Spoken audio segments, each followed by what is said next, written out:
Volvemos en este lunes de Finjamos Cordura. Camila, ¿qué haces acá? ¿Por qué estás al lado mío, a mi izquierda? Qué raro este plano. Tuvimos una vez, estaba recordando ¿En serio? eso. No me acordaba de esto. Una vez que estábamos con Maga y Pero el Poppy. ensayo, pero no fue en un ensayo. No. Me parece que es Fue uno de cuando- los black tapes. Fue cuando Maga habló del libro sobre Messi. Ah, que estuviste ahí, acordás? que bardeaste de todo el mundo. Y sí, pero Perfecto. Ahí. ¿Y por qué estás acá, Cami? Porque vino Alejandro Hartman. Hola, Alejandro, ¿cómo estás? Hola, ¿Todo ¿cómo bien? andan? Muy bien, muy bien. Alejandro es director, guionista, productor también. De todo has hecho, Alejandro. Todo eso, sí. Te comento cómo fue esto. Cuando nos dijeron que teníamos la posibilidad de que vengas, investigando un poco las cosas que hiciste, nos descubrimos que mucho de lo que has hecho nos interpelaba este programa en particular. Ajá, Sí, desde distintos lados. a ver. No, bueno, primero, mi conocimiento hacia vos arrancó por Carmel, por la serie, que se estrenó en pandemia, ¿no? Se estrenó en pandemia, en Bueno. noviembre de 2020. 2020, ya hace 4 años. Y bueno, Carmel me fascinó, en algo en particular, después vamos a hablar de eso. Pero después investigando, bueno, descubrimos que hiciste Fueron para atrás. fuimos para atrás y descubrimos que, bueno, que arrancaste muy joven. Sí, muy joven. Pero, todavía estoy acostumbrándome a escucharme. Qué raro. Si querés No, sacarte, está ¿eh? No, No, sacate, me quedo, me quedo. ¿Querés que me baje quedo. un poco el volumen? No, yo me voy a acostumbrar. ¿Cómo que? Sí, empecé muy joven, sí. ¿Qué onda eso? ¿Cómo arrancó eso? No sé, empecé cuando estaba en el secundario, casi te diría como en primer año del secundario, con un amigo tenía una cámara Super 8 y como que flasheábamos, que mirábamos y Mirá. y ahí dije, quiero hacer esto, quiero mirar por la cámara. ¿Pero primero arrancó por la cámara? O sea, o porque Sí. te gustaba el cine o algo. No, me gustaba el cine, obviamente. Mi mamá es bastante cinéfila y me llevaba a ver al Cosmos películas Ahí va. rusas y cosas así. Mira. Pero sí, pero había algo de mirar por la cámara. Y entonces me metí en segundo año del secundario, había un curso de video y pintó hacer un corto, y hice un corto que nunca terminamos. Pero como que ahí empezó El la germen, cosa. digamos. Sí, y después cuando salí del secundario me puse en realidad a estudiar Derecho, porque había como un mandato de estudiar algo en la UBA, no sé qué, y siempre me interesó la historia, la política, todo eso. Y al mismo tiempo un amigo, el amigo con el que el papá era el dueño de la cámara Super 8, él se puso a estudiar cine y entró en una peli, no sé qué, y bueno, y de repente terminé trabajando con Andrés Fogwill, que fue director de muchos videos también de esa época, que es un poco más grande, es un director de publicidad muy famoso, pero básicamente hace publicidad ahora, y empecé como asistente de él, yo era muy chico, y bueno, y ahí de repente pintó hacer un clip, empezaron a pintar cosas, y bueno, y acá estoy. Y ahí arrancaste. Sí. La oportunidad de trabajar con Ilia Kuriaki, que vos filmaste a Barajame. ¿Qué edad tenías ahí? Era realmente joven. No, tampoco tanto, debía tener 20, ¿Viste? 21. Bueno, Bueno, era pero chico. ya había empezado, pero a los 14 había hecho un vos- corto. Claro, Entonces, claro, para vos mí- ya tenías experiencia. Sí, claro, ya había laburado. Ya había laburado. Ya habías laburado, No, claro. seriamente. No, porque, a ver, todo esto empezó con Andy Fogwill. A ver, él hizo... Todo empezó en los 90 con unos primeros videos. A ver, salió MTV, apareció MTV y de repente empezamos a ver que había videoclips, pero había otra cosa en esa época que terminó siendo muy mala para el país, pero que tenía una cosa en relación al cine, que es que era el 1 a 1 y las cosas importadas eran muy baratas. Y entre ellas, lo que era barato era el fílmico. Era filmar en fílmico, en 16 Claro. milímetros. Entonces, lo que pasó es que llegó MTV y al mismo tiempo nos dimos cuenta, muchos, algunos más grandes que yo, que de repente podíamos filmar en cine videoclips que se Claro. parecieran a esos que veías en MTV, que estaban hechos en cine. Entonces como que pintó, y bueno, tenías 18, 20, estabas en contacto con bandas, tenías amigos que hacían música y bueno, empezamos a hacer videoclips, muchos de nosotros, que es un lugar alucinante para empezar a hacer cine porque es el lugar más creativo que hay. Es así, es un espacio de creatividad absoluta donde laburás con otros artistas que hacen otra disciplina y es como así un laboratorio de ideas el videoclip para mí. Claro. Eso, El tema de la idea de los videoclips, sí. ¿de dónde surgía? O sea, ¿se te ocurría a vos? ¿Lo charlabas con los artistas? Bueno, dependía del artista. A ver, el primero que hice fue para una banda histórica que se llama... en el primero que trabajé fue en uno de Juana la Loca, pero después el primero que hice yo fue de Heroicos Sobrevivientes. Mira. Que de repente también una amiga de no sé quién, sabía que yo era director, pero no era director porque nunca había dirigido nada, pero era como que estudiaba, ni siquiera estudiaba todavía. pero no sé por qué, se le ocurrió que era Claro. director y me dijo, tengo unos amigos que era gracioso, un flaco que es manager de una banda. Y era un pibe que era buenísimo, era un pibe que era polista, que tenía plata y iba a jugar al polo.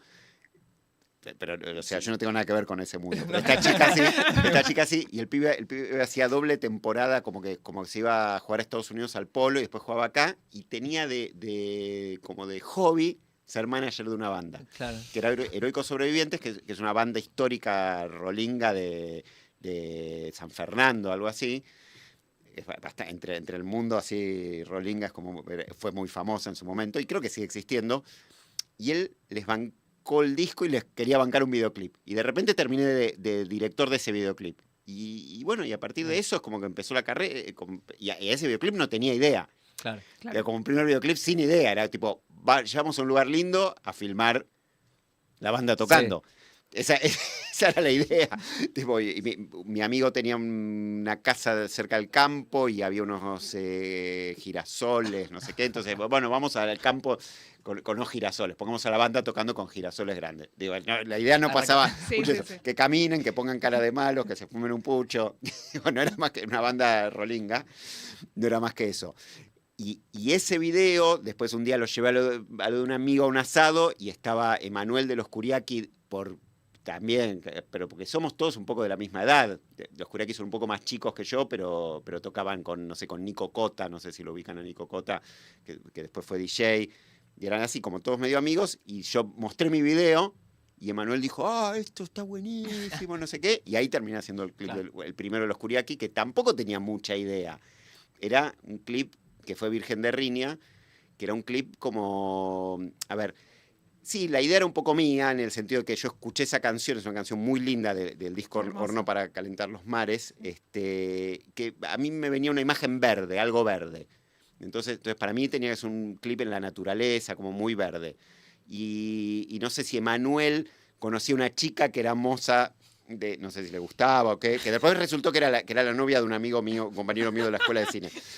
Pero él había conocido a esta moza que le parecía que era como la Virgen de Riña, que era tenía como una idea, ahí está el video, como algo etéreo.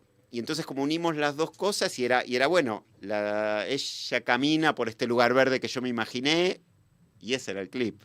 Y de a poco yo creo que fuimos como encontrando más una narrativa. En ese sentido hubo un clip que a mí me marcó mucho, como decir, bueno, puede haber historias en los clips. También era muy la época, porque eran los 90 y venían los clips de, no sé, de Guns N' Roses, esas superproducciones, sí. No ver Rain, no me acuerdo. Sí, larguísimas. Que duraban 10 minutos y eran películas. Habíamos tenido Thriller, digo, la narrativa ya existía, pero me acuerdo cuando vi Sabotage, fue como de repente encontré una estética, Sabotage de Beastie Boys, que fue como una estética que dije, esto yo un poco lo puedo hacer. A mí me pasa mucho eso, que de repente veo algo y digo, esto yo me animo a ir por este camino. Porque yo no considero que sepa ni mucho de nada. Ahí está Sabotage.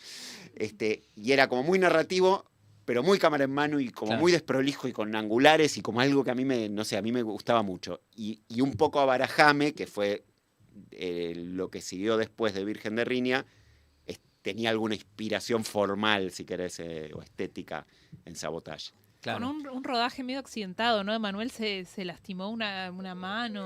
Sí, un poquito, pero no, nada muy grave. No, fue un rodaje al revés, muy organizado. Fue una hipeada absoluta donde había una plata que era mucha pero poca.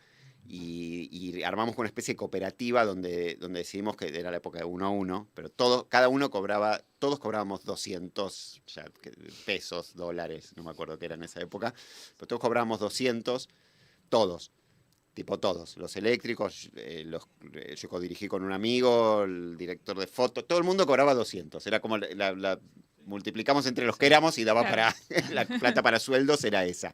Y lo filmamos en 5 días. Y ahí sí empezó a haber una narrativa, un guión, una idea que estaba basada en la canción, digamos. A ver, vos me preguntás por como el método creativo o cómo surgen las ideas, o por lo menos en estos clips que yo hice.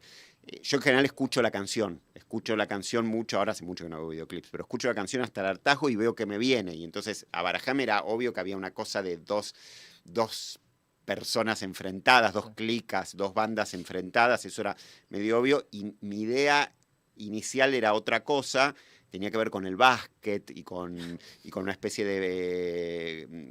La idea que nosotros les habíamos propuesto era como como un partido de básquet entre unos chicos orientales o coreanos y unos chicos como bolivianos o así más nativos de acá, Sí. que habíamos visto una cancha de básquet que tenía esas características en el Bajo Flores, como en la zona donde se juntan los coreanos y los bolivianos, Sí. y esa era un poco la idea, como que sucedía ahí, era una especie de discusión sobre eso. Y la idea surgió, la idea final, ellos no les convencía mucho, y vino un día, yo creo que Dante, no, Emanuel probablemente, que es con quien yo tenía más contacto, y vino y me trajo un VHS y me dijo, toma, mira esto. Y pusimos el VHS y era una película de Jackie Chan, del maestro y el alumno enseñándole a las artes marciales. Y ahí fue como, claro, está bien, está buenísimo, vamos con esto. Y ahí después fue una idea nuestra, de mi idea de J.V., que era mi codirector.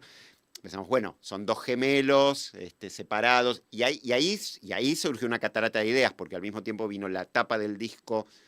Si ven la tapa del disco, hay una señora que tiene un bebé, y eso aparece en el video, pero todo eso fue como surgiendo, y después vino, y después Manuel dijo, no me acuerdo el baterista de qué banda, pero alguien que conocía a Luis Spinetta, tenía un amigo que era este baterista que nos dijeron, es igual a Kung Fu, a David Carradine, Sí. a Kung Fu, es igual a Kung Fu. Entonces fue Mételo. como, bueno, tenemos un Kung Fu, dale, que el papá sea Kung Fu. Todo era un delirio así importante. Así, y funcionó. Y funcionó, y logramos armar como un guión y una narrativa. Sí, y que power. a la larga me parece que sobre todo en Iñakuriaki logró construir la propia identidad estética que tienen ellos, que es Sí, después ellos mutaron a una cosa mucho más fina y... Sí, estilizada, Sí, digamos. de hecho hubo un cambio de director que empezó a hacer los videos siguientes, los hizo Andrés Fowil, que era con quien yo había empezado trabajando, que es más de Publi, y se fueron a un lado como más fino y empezaron a hacer más funk también, como también cambiaron un poquito musicalmente. Pero se quedaron un poco con lo bizarro siempre. Sí, no porque sé, yo ellos me acuerdo de videos como el de Jugo o el de Sí. Jennifer en versión del fina, Estero. versión fina, Claro, pero mejorar un poco lo técnico, o Sí, sea, claro. el recurso tal vez de eso, tener más luz, una mejor cámara, yo qué sé, total. actores contratados, no he Bueno, pero conocido a Elvis, pero es algo de se ellos. quedaron con esa estética. Igual es algo de ellos. Claro. Ellos siempre fueron así, juntadores de... ellos veían, por lo menos en esa época, pero yo creo que lo deben seguir haciendo, ellos veían a alguien en la calle que les parecía un deforme, como decían, Sí. un personaje, y le sacaban el teléfono. En esa época no había celus, entonces, y venía Emanuel y sacaba de papelitos del bolsillito chiquito y te decía, toma, chamalo, este es un deforme buenísimo. Y gran parte de los extras de los videos venían de ese lado. Pero sí pudimos armar como una estética, y para mí es un honor y es algo alucinante haber laburado en un disco entero de un artista. Eso es algo... Ahora volvió a pasar un poco, pero en una época dejó de pasar y era muy raro que pudieras como tener la sensación de que haciendo clips podías tener algo parecido a un poco de obra. Claro. Y creo que eso con los Kuriaki lo pudimos hacer en Chaco. Un poco. Claro, como el concepto del disco reflejado en los videoclips. Y que se repitan cosas y que en un clip vuelva a aparecer algo del otro. Entonces en Húmeda, que es un clip blanco y negro que hicimos de una canción de Dante, aparecen cosas de Barajame, y en Abismo, que es otro del que escuchábamos recién, de Manuel, aparecen cosas. Y ahí hay como un ecosistema. Claro. Claro. Eso. ¿Y cómo llega Federico Clem al video de Jaguar House? También en esas ideas. Bueno, de hecho en Jaguar House aparece David Carr, aparece el padre Kung Fu que los viene a El buscar al falso final y Carr. se va con las chicas. Como todo. Clem también era como, no, porque empezamos, llamemos famosos, tenemos que llamar famosos, porque tenía que ser la fiesta de los famosos y no teníamos famosos, nadie te daba bola. Y no había redes, piensen que era un mundo, Claro. un mundo donde los contactos Sí, con los sí, famosos era eran más raros. complicado. Y me acuerdo, yo lo fui a buscar a Clem a la galería Ruth Bensacar, que estaba ahí en Florida, y fui yo a buscarlo y a encararlo y a decirle que ahí habré empezado mi carrera de documentalista, de ir a encarar a una persona real a convencer de que sea parte. Y se recopó enseguida. Lo que pasa es que Clem tenía el programa. El banquete telemático. Claro, entonces, para los que nos gustaba la friqueada, Claro. digo, estaba, no sé, estaba Gasalla y después y estaba esa cosa rarísima que era el banquete telemático y no entendíamos de qué hablaba, no entendíamos nada, pero era como, ¿qué es esta persona con un traje de víbora? Reptil, sí. Que parece que era de Nureyev o de algún, lo había comprado en un Sí. remate. ¿Esto qué año era? 95, 96, mucho. Claro, pleno 1-1. Plenísimo, Sí. plenísimo. Y eso es en el 96. Y vos en el 99, ¿vos formás parte del viaje a las Malvinas de FAC? ¿Vos viajaste a las Malvinas? Sí, yo fui a las Malvinas y quedé malvinizado para siempre. Ese es un Esto es problema que tengo. parte de lo que nos interpelaba de esta cuestión es que nosotros en los 2000, que lo conozco con el condimentador, que es el que está detrás tirando sonidos y video, y el tráiler en MTV de Faxland lo pasaban todo el tiempo. Ah, sí. En las publicidades, y porque yo miraba MTV, o sea, mis 2000 son MTV, y lo pasaban sistemáticamente. Fa. Y el trailer lo tenemos en la cabeza, como que podemos repetir frases que se ven. Como creo que hay una de ahí que dice Malvina ja, y nosotros, como es una expresión que tenemos de toda la vida, nos conocemos ya hace 25 años. Nunca lo vi porque yo. El trailer. No, porque yo en esa época ya no tenía tele. Yo en un momento dejé de. A mí me gusta tanto la tele que en un momento decidí dejar de tener tele porque como me gusta el zapping, y de hecho me pasa que si voy a un bar o a algún lugar que hay tele, estoy como un boludo, y si voy a un hotel, cuando voy a hoteles es como el mejor momento de mi vida porque vuelvo a hacer zapping. Pero tipo, miro mucha falopa, Sí. soy de Crónica Y tele- me imagino. y en esa época era todo muy así. Entonces, en esa época no tenía Claro. tele, miré mucho MTV en otras épocas, antes. Ahí va, unos bueno, años y lo antes. pasaban todo el tiempo, o sea, fue... Guau. Yo no sé, no recuerdo si la película le fue tan bien, sí recuerdo No. pero recuerdo que la publicidad hasta salía en todas partes. Y entonces vos viajaste a Malvinas. Sí. Yo ¿Cómo fui fue esa parte- experiencia? Fue una cosa de las más alucinantes de mi vida, que me acuerdo y siempre quiero volver. Fue como muy fuerte. Aparte me pasó algo muy loco a mí que yo había soñado.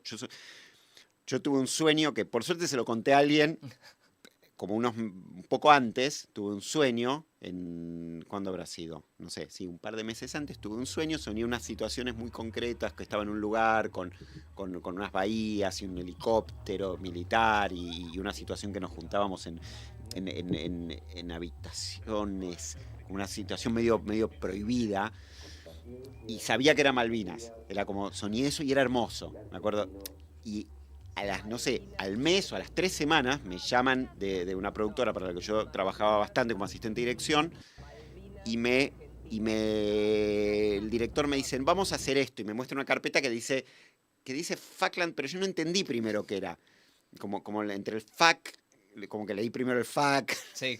y no el FAC, y no tenía tampoco las Malvinas como identificadas como Falklands, Claro. no entendí el juego. Me dice, no, vamos a ir a Malvinas a hacer una película secreta, como de cámara oculta. Y yo fue como, ¿qué?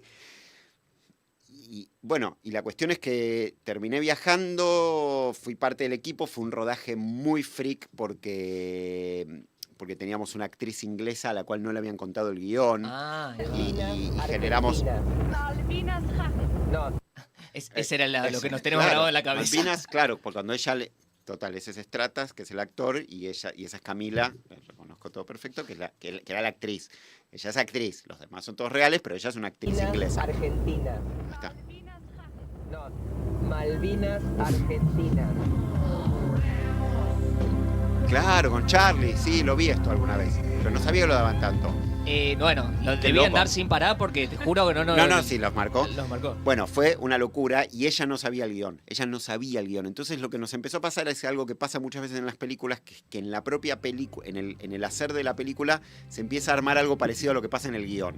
Y se empiezan a armar conflictos adentro del equipo. Muchas veces pasa, y lo he charlado con bastante gente, que es que en los documentales no pasa eso, pero en las ficciones sí.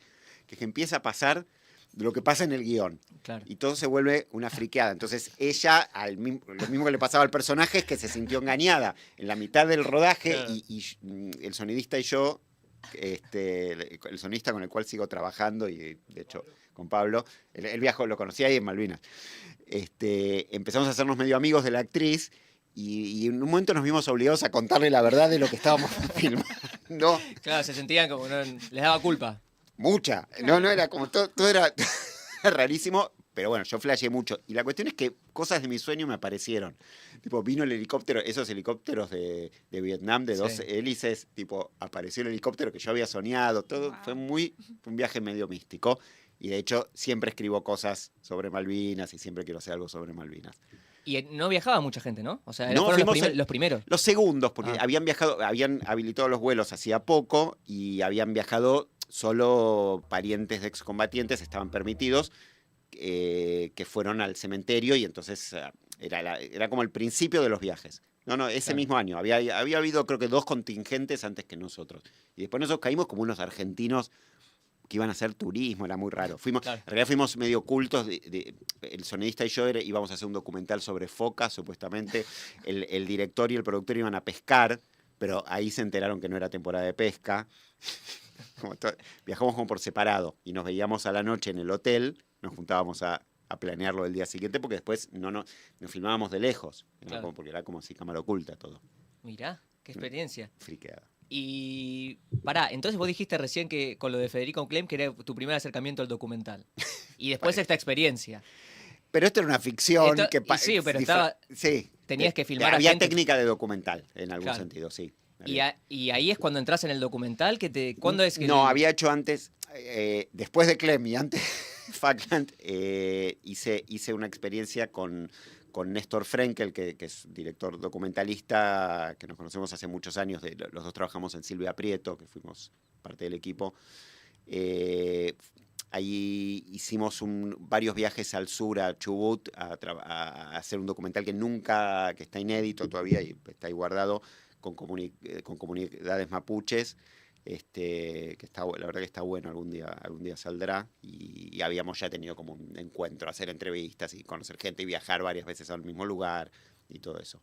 Pero bueno, después volví al documental años después, Ok, y ahí empezaste a trabajar, eso estamos en los 2000, en los 2000. en los 2000.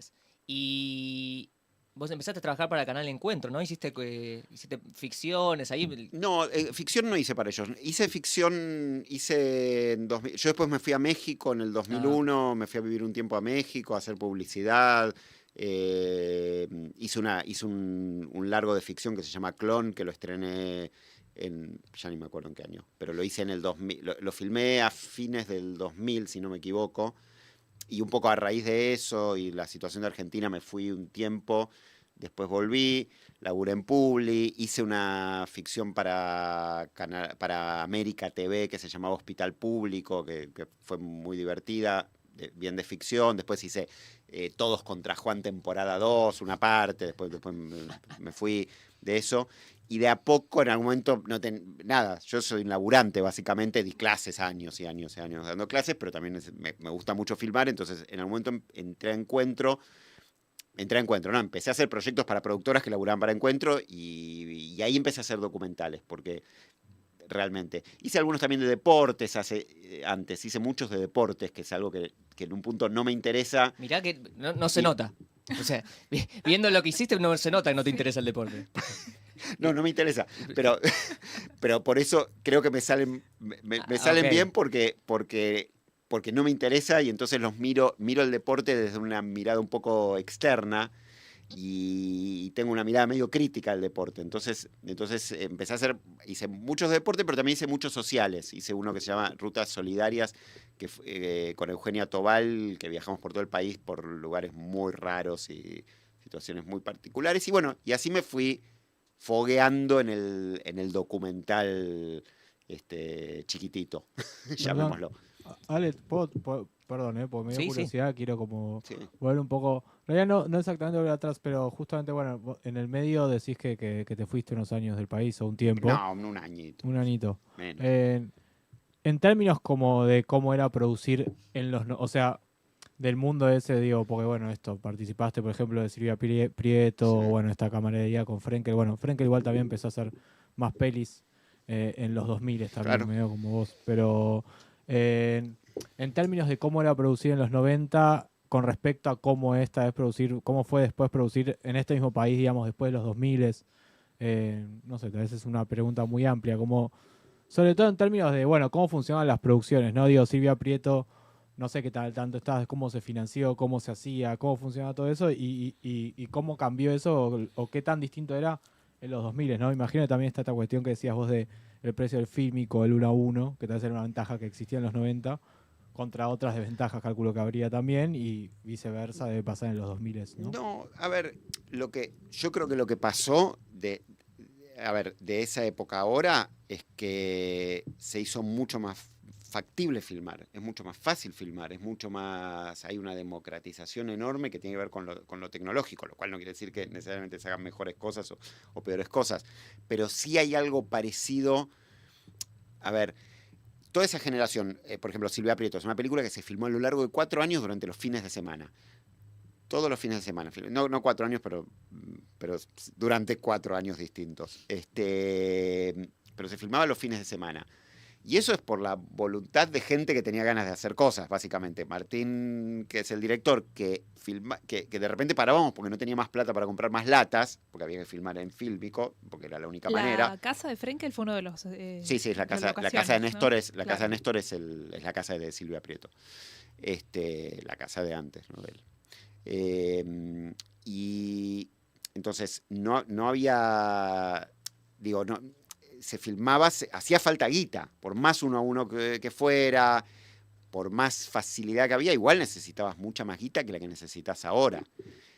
Pero sí había una gran vocación y ganas de hacer, y entonces mucha gente por ahí laburaba gratis y se metían en algo como Silvia Prieto durante varios años de onda. Eso me parece que un poquito hay algo de ese espíritu que sí se perdió, y al mismo tiempo se hizo más sencillo filmar, es más fácil filmar, pero la cosa autogestiva yo creo que debe existir desde mucho antes y va a seguir existiendo, y hay algo de eso.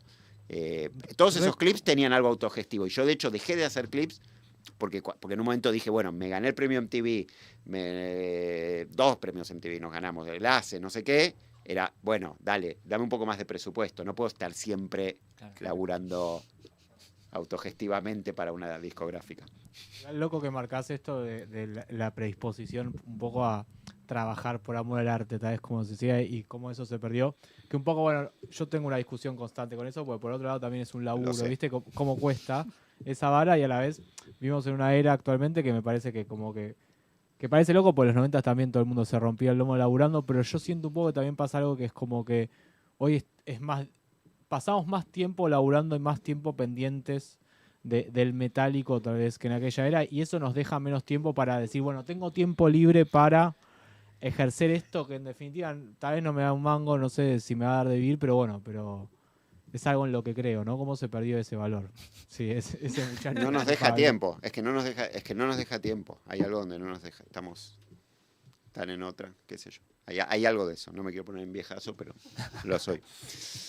Con respecto a esta cuestión del documental, esto de hablar con la gente, ponerte a hablar con gente que son posibles asesinos, preguntarles, es algo que me da como, hoy hablábamos antes de que llegues, como realmente le pregunta a alguien si asesinó a tal persona, o sea, estás en esa instancia. Uh-huh. Primero, ¿cómo tolerás eso? Porque a mí en lo personal, o sea, me queda lejano a mis cervicales. Mira, nunca en la vida pero jamás se me ocurrió hacer esto que hago, que me toca hacer, jamás.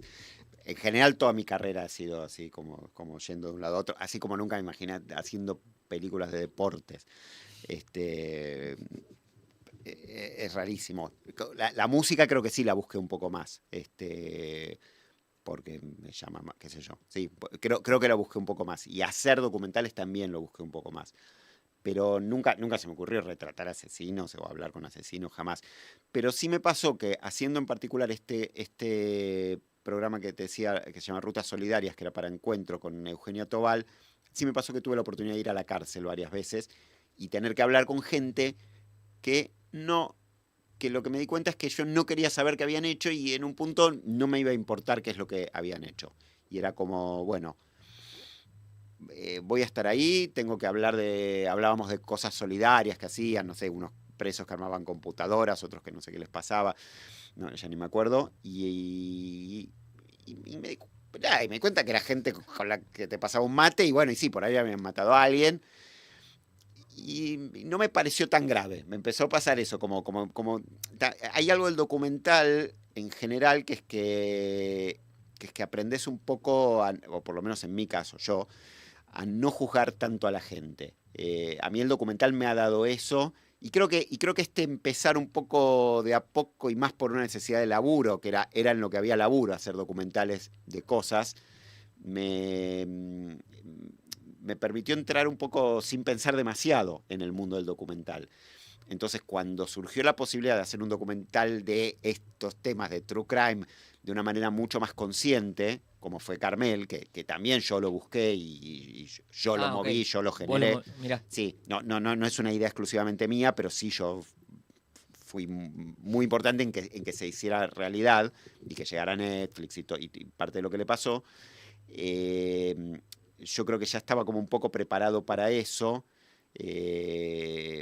porque había hecho muchos documentales de gente en situaciones muy jodidas, por ahí más relacionadas con la pobreza o con situaciones jodidas de otra índole, y no hablar específicamente de sus crímenes, pero ya tenía ese... A ver, por ejemplo, había hecho una serie que se llamaba Todos Santos, con Patricia Micho, que se pasaba en Canal 9, sobre catolicismo, que es un tema que me es ajeno absolutamente, y tuve que entrar en eso y ir a ver gente, no sé, gente en México que en Semana Santa se Flagelaba. se flagela y no sé qué.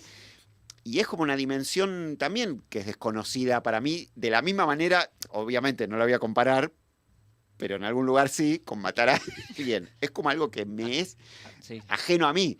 Entonces, nada, entrevistar a una persona que hace eso y tratar de entender por qué se flagela y a la vez no juzgarla y bueno, y ver simplemente qué le pasa, es algo que yo ya había hecho ese ejercicio. Entonces, cuando surgió Carmel, yo ya tenía ese trabajo hecho.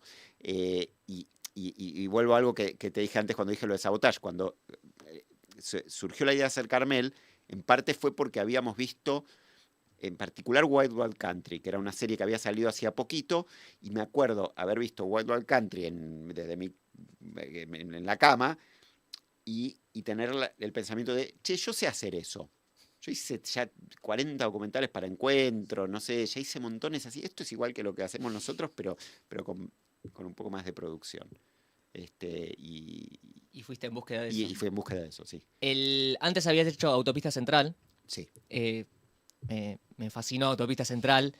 Y La volví a ver el otro día, que me invitaron, porque el conflicto sigue. No, bueno, el conflicto sigue en todo lo que haces, igual, porque, Sí. o sea, no hay casos, todos, continúa la justicia argentina y el Estado argentino, hay una cuestión de que es terrible. cambian los gobiernos, pero hay cosas que se perpetúan. No la veía hace mucho y me puse muy mal, porque todo lo que ellos dicen, los señores del gobierno, todo lo que dicen es tal cual lo que tenemos ahora. Y es re loco. Es terrible Porque eso. No, y las esto es de construcciones. 2007, eso es de hace un montón. No, y los lugares esos que los ves vacíos y que ahora pasás y Sí. están llenos de edificaciones. Sí, pero hay algo de lo discursivo que ves que no cambió. Ganó. No, peor. Que ganó. Que ganó. De una manera... No, y cuando hablas con la gente, ese personaje de la ex azafata, ese personaje que no sé de dónde lo saca, que con una liviandad habla de nosotros y ellos, Sí, es terrible. a ver, porque la volví a ver el otro día. Ella habla desde su propia contradicción. Es interesante, es como tiene una vuelta más, no es solo que nosotros y ellos. Ella hace como una parodia de ella misma como habitante de la clase media, Sí. de la burguesía. Tiene una mirada muy particular y muy cruda a la vez. Como diciendo, bueno, estoy cansada de escuchar siempre a los que dicen nosotros y ellos, pero si me preguntás, sí, mejor que se vayan.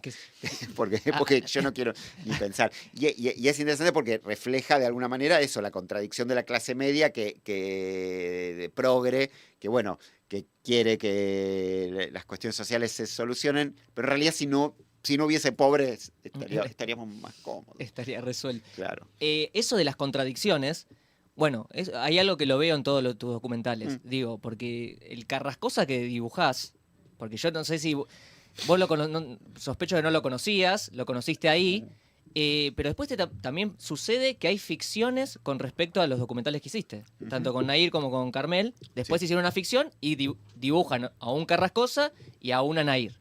Y vos tenés la oportunidad de poner una cámara ahí, hacerles preguntas y ese personaje que aparece. Y que sí, esas contradicciones lo hacen atractivo también, Por supuesto. con todo lo que tiene. Pero tiene que ver, a ver, eso que vos decís, tiene que ver con esto que te dije antes, que a mí me lo dio el documental. A ver, obviamente me lo dieron mi mamá y mi papá probablemente, y mis amigos, y la primaria y el secundario, y la primaria a la que fui, sin dudas, que es no juzgo mucho. O sea, sí, porque soy un prejuicioso de mierda también, y todo eso, pero puedo ponerme en un lugar en el cual sé ponerme. No es que... Sí, soy bastante prejuicioso, yo en mi intimidad, pero sé ponerme en un lugar de no juzgar mucho y de querer a aquello que filmo. Yo trato de amar un poco aquello que filmo, por lo menos un poco, y también de poder mostrar su lado B. Me gusta ver las cosas como desde el lugar más completo posible. Entonces siempre aparecen las contradicciones, porque nadie es malo, nadie es bueno. Digo, eso estoy convencido yo de eso. Entonces trato de posar el ojo de esa manera en las cosas. Claro, en este mundo de blancos y negros, Sí. hay algo que vemos tus documentales y eso como que... Lo cual es a veces relativista, y yo sé que Sí. yo sé que es complicado, y que a veces es como, bueno, dale, pero Nair es una asesina, no es una asesina. Y sí, por ahí y sí, capaz que lo mató a Fernando y todo, y igual yo trato de verle un poco el otro lado. Pero bueno, me cuesta no ver las cosas de esa manera, y de hecho la paso mal en estos tiempos de muy blanco-negro. Yo un poco la paso mal. Sí. Te iba a preguntar con respecto a esto... No, Yo puedo preguntar algo si querés. No, dale, preguntá. Preguntá. No, estaba pensando en este mundo tan mediatizado. Vos recién levantabas el teléfono como diciendo, no, nos quita tiempo. Y pensaba en que es cada vez más difícil. Veo como que la narrativa se fragmenta cada vez más y que hay gente que por ahí ve un capítulo de una serie de 5 partes. ¿Qué recursos encontrás vos o de qué manera mantenés el entusiasmo por seguir contando historias? Ahora lo que me está pasando es que solo quiero hacer películas y no series. A mí me aburre ver series. Mirá. Me pasa eso. Con Nair pensamos un montón si no era una... Yo creo que Nair es como una película en 2 partes, pero pensamos un montón si no era una película. De hecho, fue en 2 partes porque nos pidió la plataforma en su momento, pero iba a ser sin una película. Me pasa eso. Igual me gusta hacer cosas que sean largas, no me siento cómodo haciendo cortometrajes y con la fragmentación, y no me interesa mucho el microteatro, micro esto, no, para mí no, me parece que está bien el tiempo, y si querés ver una peli, y para mí está buenísimo si ves una peli en cortes, Sí. por actos. Digo, y ves 20 minutos un día, ves el otro y el final. El tema es que el espectador entienda cuáles son esos actos también. Porque Bueno. si la cortan y bueno. Pero se notan, la gente sabe. El espectador sabe mucho de narrativa, sabe un montón. Los pibes saben, los pibes ahora, los chiquitos, saben qué es el conflicto. Te hablan yo tengo un hijo de 12 y no lo sabe por mí, lo saben sus amigos. Es como, te dicen, no tiene buen conflicto, saben de ver una peli. El espectador está muy, muy, muy entrenado, por lo menos en cuestiones narrativas. A veces no en cuestiones de profundidad. Claro. Pero no, eso no me preocupa, pero sí me aburre que las cosas se vuelvan muy largas, no me gustan las cosas que no terminan, tipo, tengo problemas, miro pocas series, miro muy, muy, muy pocas series, y si tiene temporadas, olvídate de mí, me vas a perder enseguida. Prefiero las películas, me pasa eso. Pero no tengo mucha más estrategia para eso, y no sé si me sentiría cómodo con un consumo... A ver, y me voy a quedar viejo enseguida con esto que te digo. Ya estoy viejo, pero me voy a quedar cada vez más viejo, pero con el consumo del celu y de mandar cosas muy cortitas, que yo sé que es algo que funciona, yo no me siento cómodo construyendo para eso, ni tampoco consumiéndolo. Entonces, bueno, hago lo que hago, estoy cómodo, ojalá pueda seguir haciendo cosas para este tipo de plataformas que te pueden ofrecer un poco de calidad y al mismo tiempo llegada a público, porque eso a mí me gusta hacer cosas que mire la gente. Es algo que digo, AU3 me costó, se volvió un poco conocida porque con los años, pero llevársela al público me costó un tremendo, ¿eh? Y la última que hice mía, porque yo tengo las de Netflix o las de Encuentro, qué sé yo, y las mías, que son unas pocas. La última que hice, que es la del el Nacional, se llama, no puedo hacer que la vea nadie, me costó un montón. Es muy difícil llevar el cine. Y probablemente si hubiese hecho entreguitas para poner en Instagram o no sé qué, Claro. Tendría más éxito y sería quizás más viral, no lo sé. El tema de la publicidad, decís. Cómo hacer que... ¿Cómo que se difundir las conozca, cosas? claro. Sí, cómo difundirlas. Es muy complicado. Con respecto, vuelvo a Carmelo un poco y a esto que ella decía de lo de contar las historias. Hay algo que ese es el Nacional. Que la duración del Carmel, que sea lo que dura, te permite no solo destacar el caso, los personajes, sino que haces algo con, bueno, el Carmel, el country, pero la casa. Hay una cuestión particular, que es el final del Carmel, Sí. que a mí también me fascina, que vos decidís cómo mostrar cómo se desmonta esa casa. Ujú. Que la casa es una protagonista más, Un escenario, una escenografía también. que es un escenario. Y que eso te permite como, ok, todo esto que acabas de ver y... Sí, bueno, para mí hay algo muy importante y ahí, no lo dije antes, pero para mí es muy importante en el documental, así como es importante mostrar las contradicciones, también es muy importante hacerle saber al espectador de alguna manera, de la manera que sea, pero para mí es muy importante que el espectador sepa que lo que está viendo, ojo, que es lo que yo vi y pude retratar y lo que estamos mostrando se dejó mostrar y que lo editamos y que no es verdad, que se llama no es que no es verdad, pero es una mirada sobre algo que es real. Para mí es re importante decir eso de alguna manera. Entonces siempre trato de o que aparezca una pregunta mía y que se note que hay alguien atrás preguntando. No es que la gente habla sola y está editada porque sí, sola, sino que hay partes que faltan. La gente Carrascosa habló 9 horas conmigo y vos solo estás viendo 4 en toda la serie, ves 4. Entonces están faltando, en total habrá 20 minutos de Carrascosa en toda la serie. Entonces, ¿dónde está el resto? Las Claro, 9 sí. horas menos ¿Qué más 20 dijo? minutos que faltan. Claro. Bueno, ¿Quién yo- eligió eso? Claro, entonces yo siempre trato de dar alguna pista de eso. Entonces también en Carmel un poco el sentido de ese final tenía que ver con eso, con decir, bueno, ojo que el baño ese en realidad era un decorado. En realidad no, usamos parte del baño real, otras partes fue más complejo como lo hicimos. Pero me parecía una buena forma de mostrar claramente. En AU3, por ejemplo, muchas veces aparecemos nosotros llegando a los lugares. Para mí es importante mostrar eso, que lo que estás viendo está intermediado, que se llamará documental, pero no es un documento, no es la realidad. Eso para mí es re importante. Claro, sí, no, y se nota. Y después no hablamos del fotógrafo y el cartero, que es la película sobre el caso Cabezas, que vos dijiste, bueno, igual ya lo repetiste recién, que en una entrevista dijiste que no pudiste hablar con la gente de Chabran Sí, y que te hubiese gustado porque entendés que ellos también sufrieron sí. el caso. Sí, claro, no tengo dudas que la familia de Chabran debe haber pasado bien mal y el propio Chabran. Así no esté muerto, yo creo que sí está muerto, pero digo, así se haya ido a las islas, así se haya ido a vivir a una isla de la Polinesia, supongo que no tenía ganas, digo, por más que tenga la gran vida en la isla de la Polinesia, no debe haber tenido ganas de irse a la isla de la Polinesia. Entonces nadie sale indemne de una situación violenta. Eso también yo lo aprendí. Y de una situación judicial tampoco. Y no le deseo a nadie nunca estar en una situación judicial y menos en una situación penal, que es lo peor pero en general no hay que tener problemas con la justicia. Digo, y no lo digo para portarse bien, lo digo porque se te vuelve un infierno la vida. Pórtense como quieran, pero eviten tener problemas. ¿Qué pasa? eviten tener problemas con la justicia.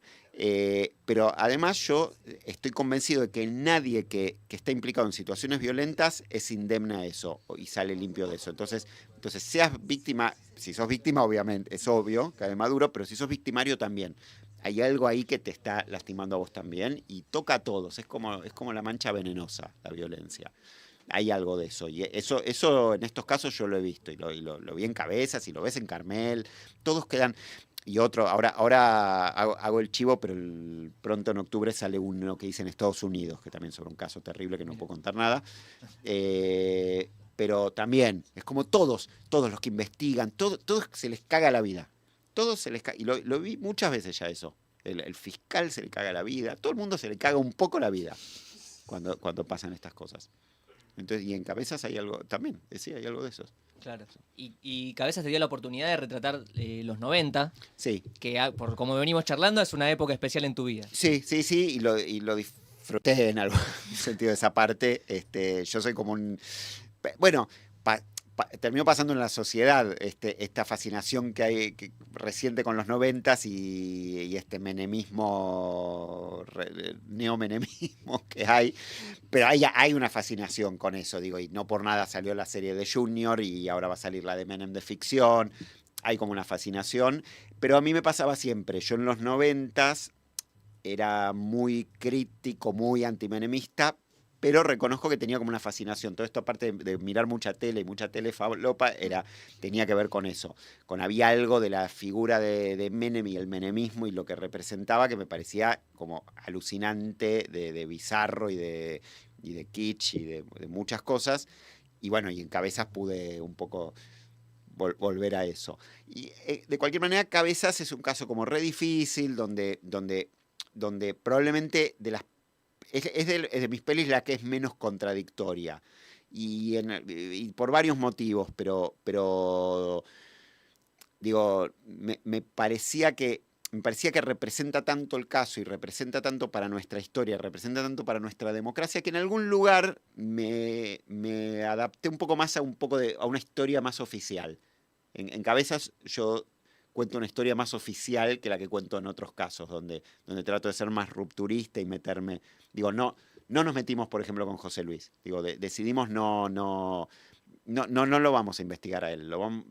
Él es esa imagen que la gente que ya representa algo. Y entonces decidimos como no meternos con eso, y yo podría meterme con eso, porque con todo te puedes meter en por qué las cosas se vuelven de esa manera, por qué un fotógrafo asesinado horriblemente se termina convirtiendo en una especie de Che Guevara en un afiche. Digo, uno podría darle muchas vueltas al asunto, pero nos parecía que no, y que tampoco había darle lugar a sus asesinos, que podríamos haber hablado con ellos porque están libres, y tampoco nos parecía que había que darle lugar a sus asesinos, pero porque creo que representa otra cosa, Cabezas, que no es el crimen en sí, el caso policial. Si hubiese sido un caso policial más de menos importancia pública y de alguna manera que tiene que ver con nuestra democracia y con nuestro Estado de Derecho, bastante vapuleado, por cierto, quizás me hubiese metido más o hubiese tenido otra perspectiva.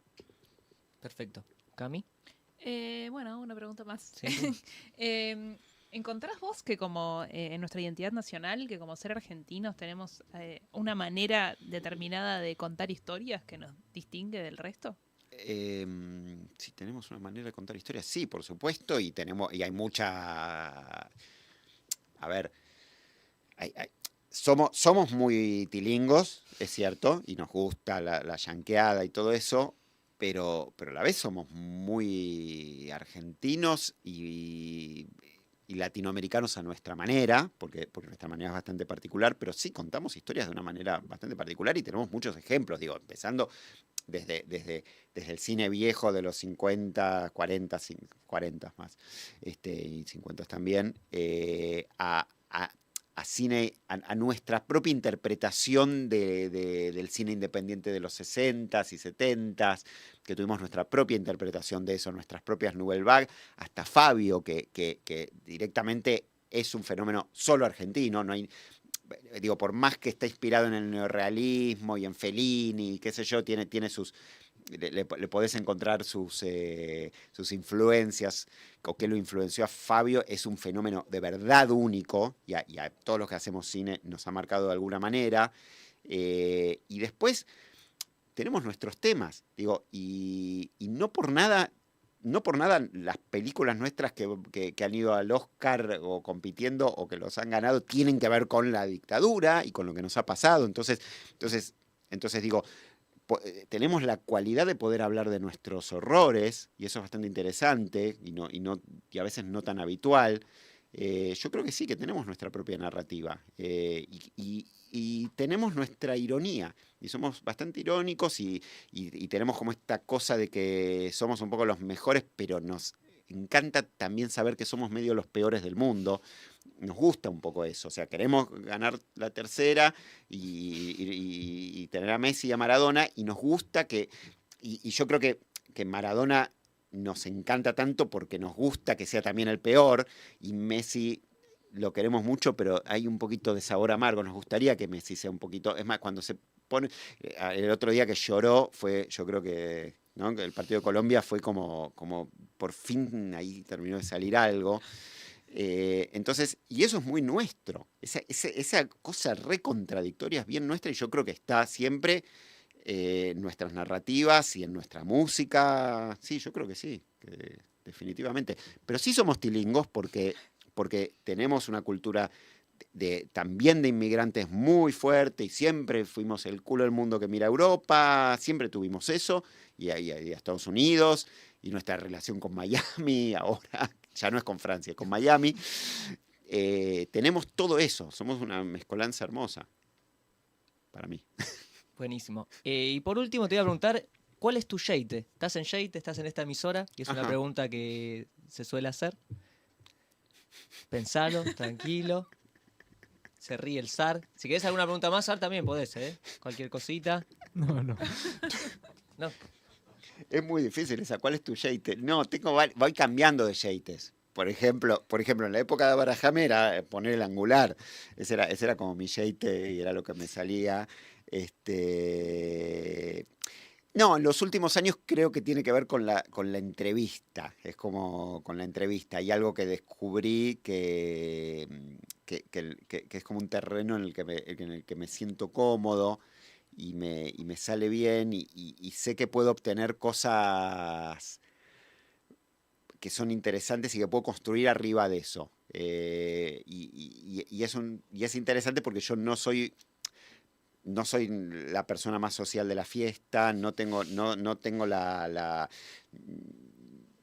tengo grupo reducido de amigos, tengo un lindo grupo de amigos, pero no soy súper social, y no soy de generar unas súper conexiones afuera de ese dispositivo, de ese yeite que siento que me sale bien, que es la entrevista, y donde yo vuelo de volar, sufro, porque en general las entrevistas llegan a lugares profundos donde sufro y me compenetro, y siento que le hago sacar al otro algo. Y eso me gusta, pero seguramente cambie de yeite en algún momento, y toque otro riff, qué sé yo, no sé. Pero es mutante, y eso es lo que me gusta me encanta de la vida, que siempre cambia. Buenísimo. Bueno, Sí. yo creo que eso es un poco por la curiosidad, seguro. Y bueno, voy a hacer una pregunta porque nada, yo siempre hago las preguntas medio reflexivas, medio para cualquier lado, pero me quedé mucho pensando en esto que hablabas ya hace un tiempito atrás, de que la gente tiene muy claro ya cómo es el tema de las narrativas, ¿no? Sí. Que lo entiende perfecto. Y quiero hilar esto con algo sobre lo que vengo reflexionando yo, como a ver qué. Pero a la vez, ¿no sentís un poco que tal vez la gente perdió un poco para analizar bien la narrativa de la realidad en sí misma? Como que a la vez después lo junté con esto que vos decías, como la necesidad de dejarle en claro a la gente que, bueno, lo que vos le estás contando en el documental es una mirada. Y no sé, yo algo que detecto últimamente, o que uno detecta, creo, en estos últimos días, es que la gente parece no tener memoria, o más bien de no tener memoria, como no poder justamente generar una narrativa a partir de, en la realidad, ¿no? Entender como relaciones básicas de causa y efecto, por Sí. ejemplo. A la vez que es cierto que digo, es eso, ¿no? Hoy en día todos somos espectadores de series, de pelis, todos podemos contar, che, fue muy pronto para que maten a fulano, mengano. Qué loco, No, yo digo, ¿no? ¿Cómo, entiendo perfecto y estoy de acuerdo. Cuando yo digo, lo que yo siento es que la gente sabe como de estructura, sabe qué esperar de una narración. Es casi como un conocimiento formal que tiene el público. Es como que entiende las narraciones y entiende cómo tienen que empezar y cómo tienen que terminar y que tiene que pasar algo en el medio. Es como un conocimiento formal, te diría, como si supieran de guión.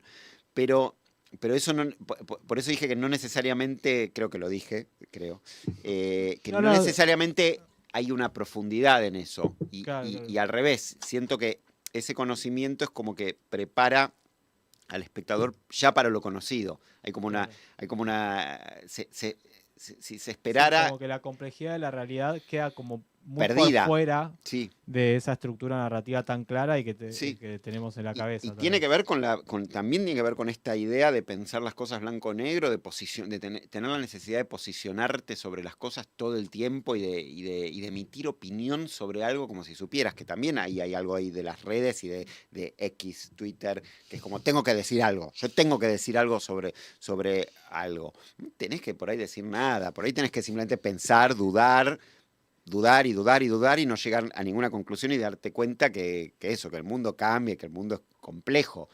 Entonces sí, hay algo de un acercamiento a la realidad fácil, a veces, como fácil en el Claro. sentido sin muchas ganas de tener un esfuerzo Claro, de... porque yo lo de vengo analizar mucho. manifestando como, bueno, la gente parece que perdió la habilidad de lectocomprensión, ¿no? Pero de la realidad, o sea, no de un libro, sino como directamente de la De los realidad. libros también, ¿eh? No, sí. Los libros- Entonces es todo culpa de las pelis. Puede ser. Entonces, Y todo de es las culpa de las series. pelis. Sí, claro. Claro, todo es culpa de la tele. Pero... Se avivó como vos de que había que dejar de tener tele para que no para no mirarla estúpidamente todo No, el yo día. no tengo... No, Llegaron tarde. no. Eh, No, yo tengo Totalmente. un... No digo como miro tele, pero a veces miro. Pero no es legal, no miro no, legal. es que es cierto no que miro la tele de legal. los 90 era increíble. Es Va, buenísimo. bueno, ahora está muy de moda eso, ¿no? Lo- de ver la tele de los 90, pero la tele de los 90 Es- había unas cosas que era como... Lo mejor Eh, que pasó, además del banquete telemático y de Llame Ya y todo eso, fue cuando salió televisión abierta, que yo puedo tener muchas diferencias en este momento ideológicas con sus realizadores, a veces, algunas, con algunas cosas que hacen y cómo piensan, pero televisión abierta, no sé si se acuerdan, fue Sí. como, Sí, claro. y bueno, y anticipó después todo esto otro, pero era un delirio. Y bueno, yo ya con Néstor Frenkel llamamos una vez a televisión abierta. Mirá. Y venía un tipo en la moto y venían con una cámara y ¿Y qué te ponían hicieron? la cámara. Algo que él hacía con un amigo de él, que era una cosa llamada Puki el Marciano, que era una cosecha en la computadora, como un video muy choto, y Mirá. mostramos Puki. Creo que Néstor se puso una máscara y mostró Puki, algo así. Me quedé de costado, pero lo vi eso. Algo que hablamos siempre acá es, creo que lo hablamos varias veces, es que actualmente el videoclip como formato se está desaprovechando como un espacio creativo Mm. y que muchas veces el videoclip es como o una coreografía o la transcripción literal de lo que está diciendo la canción. Bueno, a Sí. tu cara te voy a preguntarte qué pensás porque veo que no, No. pero mi pregunta también iba por si ves ahora videoclips nuevos que te Sí. gusten. Sí, yo cada tanto miro videoclips. Y para hacer documentales siempre miro videoclips. Es como que cada algunos meses, no estoy mirando todo el tiempo, ni me llegan las cosas nuevas necesariamente, pero cada algunos meses agarro y me siento en la cama a la noche y me quedo tipo 4 horas mirando videoclips, entro, no sé, y busco tipo los últimos de Bebo, los últimos miro qué hay, porque me parece que es como, sigue siendo igual un lugar como súper creativo y de mucha libertad. Me entero aparte que hay en la música, hay un montón de porquería, pero siempre hubo bailes y cosas así. De hecho, los primeros clips que podés decir, no sé, desde los pedazos en películas de Elvis en la Sí. cárcel o en Help de los Beatles, que también tienen pequeños videoclips, eran un poco eso algunos y otros eran más interesantes. Creo que sigue habiendo clips de todo, pero sí hay un poco de sobreproducción porque es barato más barato que antes hacer clips, porque hay algo económico que lo facilitó. Y también hay algo en la industria de la música de más. Hay algo un poco choricero a veces en la industria de la música y hay como una necesidad de sacar clips todo el tiempo. Y eso hace a veces que no puede. Pero también tiene que ver con que se perdió un poco el concepto del disco. Entonces la cosa de la obra y de encontrar como una unidad estética en las cosas también está un poco perdida. Pero sigue habiendo clips que son muy buenos. Y hay directores re buenísimos. Y en la Argentina hay directores alucinantes. Pero bueno, sí, pasó un poco la hora del videoclip. Como fue eso que pasó en los 90, donde ponían nuestros nombres, los de los directores. Yo agarré unos años en los cuales ponían mi nombre en un canal de tele. Era un montón. Digo, el videoclip es como medio anónimo. Bueno, ahora lograron ponerles títulos. Eso en mi época no existía, pero sí hay algo de eso. Bueno, buenísimo. ¿Algo más, Cami? Por mí no. Ale, mil gracias. Gracias. Por favor. La pasamos hermoso. Espero Bueno. que te hayas sentido cómodo. Y bueno, muchas gracias por estar. Muchas gracias a ustedes.